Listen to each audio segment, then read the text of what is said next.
میرے عزیزوں، حضرت علی وہ نام ہے جو بہادری کا استعارہ ہے۔ وہ ذات ہے جسے رسول اللہ نے باب العلم کو فرمایا، علم کا دروازہ۔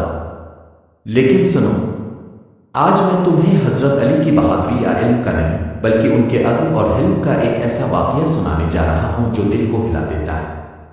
واقعہ سنو ذرا غور سے۔ ایک جنگ کے دوران حضرت علی ایک دشمن سپاہی کے ساتھ لڑ رہے تھے۔ شدید لڑائی کے بعد جب علی نے اسے زمین پر گرا دیا، تلوار اس کے سینے پر رکھی، بس اب تو ایک وار کی دیر تھی۔ اچانک اس دشمن نے حضرت علی کے چہرے پر تھوک دیا۔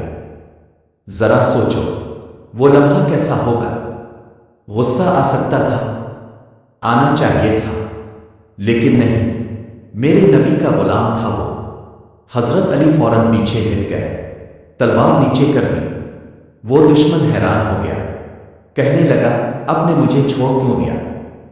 حضرت علی نے فرمایا، میں نے سوچا کہیں میں ذاتی غصے میں تجھے قتل نہ کر دوں، اور میں اللہ کی راہ میں اپنے نفس کو شریک نہیں کرنا چاہتا۔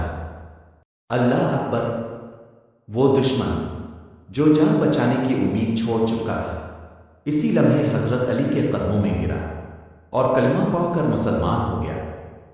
میرے بھائیوں، یہ تھا علی، جو تلوار کا دھنی بھی تھا اور دل کا سلطان بھی۔ جہاں عدل و حلم ہو اور نیت صرف اللہ کے لیے ہو، وہی دلوں کو جیتتا ہے۔